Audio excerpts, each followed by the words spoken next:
Hello, Planet Internet. I am Emperor Cole. This is Emperor Cole Film Review, brought to you by MindbenderENT.com. And today I'll be reviewing London Has Fallen. Everybody, London Bridge is falling, along with everything else. Protect your president. Let's go!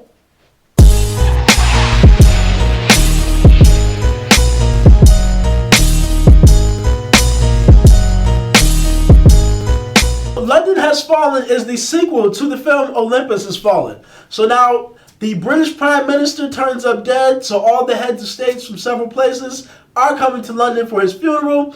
Secret Service agent Mike Banning, played by Gerard Butler, must keep the United States president, played by Aaron Eckhart, safe.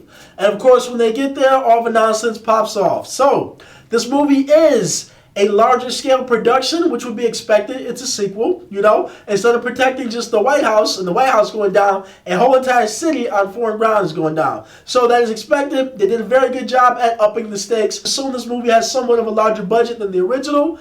And with that being said, the visual effects in this movie, when stuff explodes, the gunshots and things of that nature, they are not anywhere near what you would expect from a major Hollywood film. The visual effects in this film are almost look like a very good student film for like somebody in college at NYU or USC or something of that nature. So that's very disappointing. Like I said, the budget for this film had to be about $60 million, and the budget for what they spent on visual effects must have been like $25 and a 40-ounce of beer or something, because it's really, really bad visual effects. Okay, so you don't even have to be a movie fanatic like myself, someone who sees movies all the time, to be able to tell that these visual effects are not very good. They're not up to par. They look very cheesy, and if the average person can point it out, that's really, really bad. With the action in the film, the director, the cinematographer, they did a very good job at making sure the action is clear. They did a very good job at presenting intense action that's easy to follow. So that's one thing I thought they did very well with this movie. Because oftentimes with films, they do the editing so quick, so fast, with the cameras jumping around. You don't know who just got shot. You don't know what just blew up.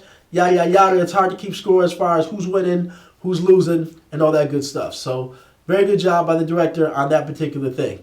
Another bright spot for the film is the acting of Gerard Butler and Aaron Eckhart. The bro relationship that they have between the Secret Service agent and the president is actually really good. They do a good job at presenting themselves. They seem like two guys who would go to the bar together and actually be friends, have drinks, and hit on women and say offensive things. So that's a good thing. It works for the chemistry between your main two actors, your two leads who are on the run from the bad guys. So hats off to them in that department.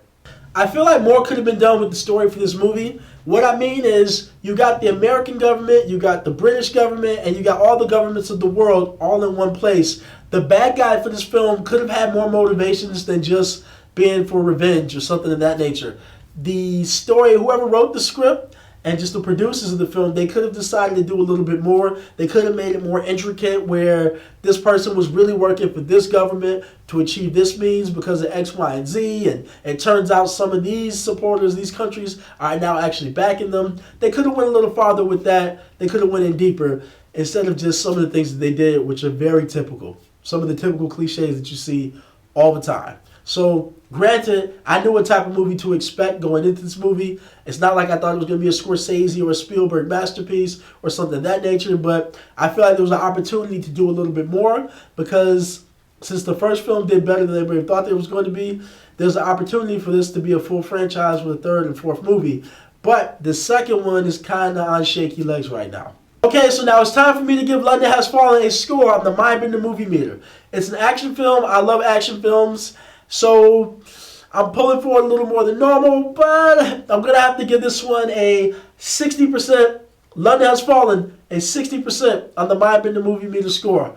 It's right on the borderline as to whether or not you want to see this in the theaters or wait until it comes out on DVD or the streaming service or things of that nature. Okay, so this has been Emperor Cole Film Review for London Has Fallen. If you enjoyed this review, please make sure you subscribe to this YouTube channel. Make sure you check us out on Facebook at facebook.com/MindbenderEntertainment. Follow us on Twitter at Twitter.com/MindbenderENT1. And make sure you check us out at MindbenderENT.com, the website. And remember, the future is now. Yeah. Whatever she said, then I'm mad. If this here rocks to y'all, then we mad. Yeah. Whatever she said, then I'm mad. If this here rocks to y'all, then we mad. Do I gotta go ape?